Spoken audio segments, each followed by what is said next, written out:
So, hey, what's going on, YouTube? Yes, Toro is a truck driver. Oops, I want to show you my company. Oh well. But this is my first time putting on chains. I did it in the dry parking lot. I'm on my way to Utah. Chain law is in effect. You never know when it's going to snow up there. It could be bright and sunny, and then like 2 miles later it could just be like hell, right?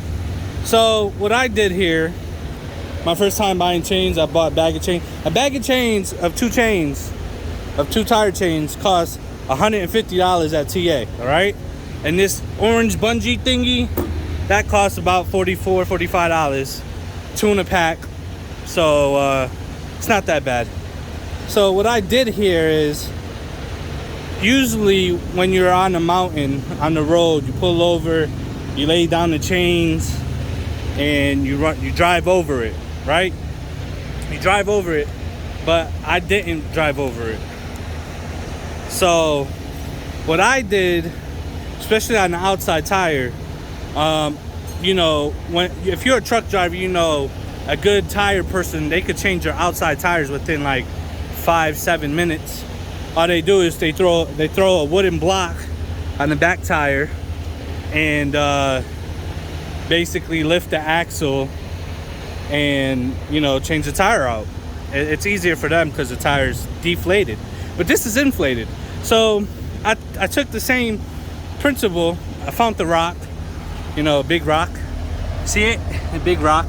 I'm gonna take that on the truck with me, actually, over the mountain. It's gonna stay in the truck. And I drove over it. I dropped the air on my tractor, and I drove over the rock, lifted this tire. This tire's off the ground, just enough that I could slide the chains under it.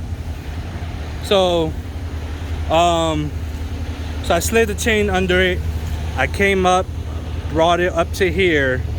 And I got this side, brought it up to here, hooked the outside first. The other side is going to come over, but that's okay, because all you gotta do is grab it, go in between the tires, and just slide it back under the tire. So I you know, if you just seen inside the tire, the chain is pulled in under a little bit too much. That's because of this.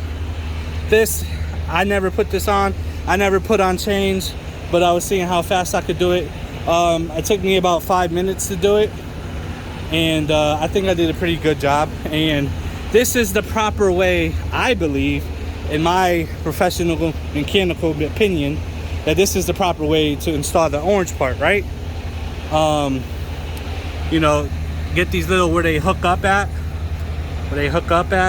you know, one north, one south, one this way, that way, and that way. That's the only thing that makes sense here, right? So that's what I did. I just put on chains on my truck for the very first time. So I feel very proud. Shit, all these little nets and flies are flying all over me and shit.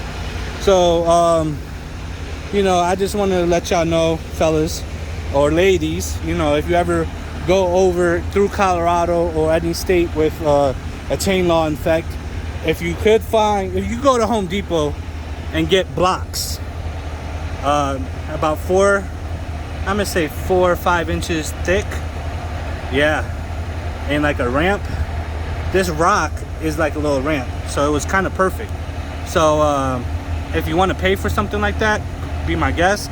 If not, if you like me, cheap as fuck, find a rock, you know, especially in these mountains out west. A lot of them like have like an incline, a flat and an incline. It's already there, so, you know, pull over, grab one, look at one at a rest area or whatever. I found this in a rest area, so I'm taking it with me. And yeah, that's that. So now I'm about to take it off and put everything away so I could go back in my truck and continue my 34-hour break and relax and drink some water. Stay hydrated. A little tongue tied there, but it's all right. But hey, thank you for watching. Hit the like button, subscribe to Toro's View. I don't know if I'm gonna change the channel, the name of the channel again, but possibly. But this is my point of view on how I do things. I try to do things easy as possible for me, and I will relate the information if I could. All right, thank you for watching. Have a great day.